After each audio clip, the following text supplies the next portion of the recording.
Hello guys, कैसे हैं आप सब। आशा करता हूं कि आप सब सही होंगे। आज जो है हम नंदा देवी के बारे में जानेंगे। नंदा देवी जो है ये आपका परीक्षा वाणी से लिया गया है ये। और ये जो आपका ये पॉइंट है, ठीक है। और इससे पहले जो है हमने ग्वालदम के बारे में पढ़ा था। आज जो है कंटिन्यू कर रहे हैं, हम नंदा देवी के बारे में पढ़ेंगे। नंदा देवी जो है जोशीमठ मलारी मार्ग पर है, ठीक है। जोशीमठ आपका कहाँ हो जाता है? जोशीमठ आपका चमोली ज़िले में है, ठीक है। हाथी पर्वत भी है, ठीक है। आपको पता ही होगी कहाँ है, जोशीमठ में। हाथी पाँव कहाँ है? हाथी पाँव मसूरी है, लेकिन हाथी पर्वत जोशीमठ में है। आपको ये पॉइंट पता होना चाहिए। जोशीमठ जैसे आप जाते हो तो आपने देखा होगा सामने की तरफ एक पहाड़ है, वो बिल्कुल हाथी की शेप में है। इसलिए वहाँ पे क्या है, हाथी पर्वत है वो। हाथी पाँव जो है वो मसूरी में है। अभी नंदा देवी के बारे में हम जान रहे हैं। तो नंदा देवी जो है जोशीमठ मलारी मार्ग पर है, लगभग 21 किलोमीटर दूरी पे है, ठीक है। तो ये मलारी के रास्ते में जोशीमठ से 21 किलोमीटर दूरी पे है नंदा देवी।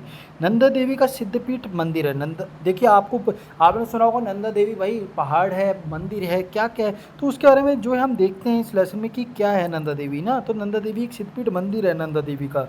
भारत सरकार ने नंदा देवी राज्य यात्रा भी होती है, आपको पता ही होगा, ठीक है। भारत सरकार ने नंदा देवी जैव मंडल रिजर्व को राष्ट्रीय पार्क के रूप में स्थापना की थी 1982 में। तो ये एक जैव मंडल रिजर्व भी है, जैव मंडल रिजर्व भी है ये। 1982 में इसकी स्थापना हुई थी। राष्ट्रीय नेशनल नेशनल ये है क्या, पार्क है, ठीक है। 1982 में इसकी स्थापना हुई थी। वेरी इंपॉर्टेंट है, 50 बार आपको देखने को मिला होगा अभी तक के एग्जाम में। 100,000 बार आपने नंदा देवी नाम सुना होगा अगर आप तैयारी कर रहे होंगे। तो आपको ये एग्जैक्ट पता होनी चाहिए। 1982 में इसकी स्थापना हुई। 1988 में इसे संयुक्त राष्ट्र विश्व विरासत स्थल के रूप में पंजीकृत किया, यानी यूनेस्को की साइट बना दिया गया। यूनेस्को की साइट का मतलब क्या होता है? अगर कोई यूनेस्को की साइट बन जाती है तो भैया उसमें जो है ऐसा नहीं कि अपनी मनमर्जी से कुछ कर दिया जाए, ठीक है। उसकी फिर देख रेख करनी पड़ती है। तो ये 1988 में यूनेस्को की साइट में पंजीकृत हो गया। इसका क्षेत्रफल 5890.69 वर्ग किलोमीटर है। जैसे कि मैंने कहा, ऐसा इस सेट, ये आपको पता होना चाहिए कि 5860.69 जो है इसकी क्या है, इसकी जो है एक किलोमीटर में फैला है, यानी स्क्वायर किलोमीटर में ये फैला हुआ है। ये आपको पता होना चाहिए। यहाँ विश्व की कई लुप्त प्राय जंतु प्रजातियाँ पाई जाती हैं, यानी जंतु प्रजातियाँ यहाँ पे पाई जाती हैं जो लुप्त हो चुकी हैं विश्व की, पूरे विश्व में, लेकिन वो यहाँ पाई जाती हैं। जो कि इस क्षेत्र के लिए स्थानिक है, यानी कि इस क्षेत्र के लिए ये है, ठीक है। नंदा देवी सेंचुरी के पश्चिम में गोमुख है और पूरब में मिला भिमानिया, यानी कि क्या कह रहा है, जो नंदा देवी पर्वत है उस, जैसे ये मान लीजिए नंदा देवी है, ठीक है। तो ये पश्चिम का भाग हो गया। इस तरफ जाएंगे हम, जैसे मान लो देहरादून की साइड आ रहे हैं, इस तरफ इधर के जिलों में जाएंगे ना। चमोली है, फिर यहाँ पे उत्तरकाशी आता है, आपको पता होगा ये चमोली जिला, फिर उत्तरकाशी, इधर की साइड पिथौरागढ़ है। तो आप यहाँ पे देहरादून हो गया। तो आप जो ये क्या बोलना चाह रहे हैं कि नंदा, जो ये बोल रहे हैं कि पहाड़ से अगर हम पश्चिम की तरफ देखेंगे तो ये गोमुख है। क्यों? क्योंकि उत्तरकाशी जिला है चमोली के बगल में, आपको पता है, तो गोमुख ही आएगा। और पूरब की तरफ जाएंगे तो यहाँ क्या है, पूरब में मिलम हिमानी है, पूरब में मिलम है, पिथौरागढ़ मिलम हो गया, ठीक है। यहाँ स्थित ऋषि घाटी 620 वर्ग किलोमीटर क्षेत्र में है।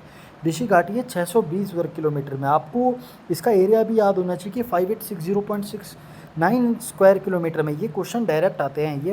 ये जो परीक्षा वाणी से लिया गया है, स्मॉल लेसन है लेकिन इंपॉर्टेंट है, आप समझ पा रहे होंगे। नंदा देवी शिखर की ऊंचाई कितनी है? 7817 मीटर ऊंचा है, जो कि एक रिजर्व का एक केंद्र बिंदु है तथा भारत का सबसे ऊंचा शिखर है। दूसरा सबसे ऊंचा शिखर है, देखिए सेकंड है। पहला तो आपका वो जम्मू कश्मीर में ऊपर की तरफ हो गया ना, आई थिंक K2 है शायद।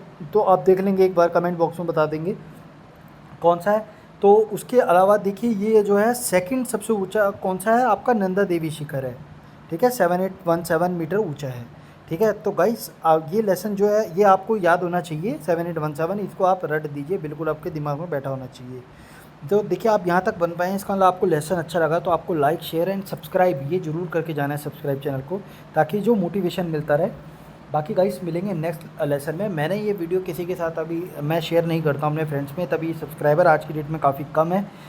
2-3 थे तो आज पाँच हो चुके हैं। और आपको मैंने जैसे पहले बताया, मैं शेयर करूँगा फ्रेंड्स वगैरह में तो वैसे ही सब्सक्राइबर 100,000 तो ऐसे ही बन जाते हैं। लेकिन मैं नहीं करना चाहता हूँ। मैं देखना चाहता हूँ कि यूट्यूब का क्या एल्गोरिदम है, अगर हम मेहनत करते हैं पढ़ाने के लिए तो किस तरीके से यूट्यूब प्रमोट करता है। तो गाइस मिलते हैं नेक्स्ट वीडियो में, तब तक के लिए अपना ख्याल रखें।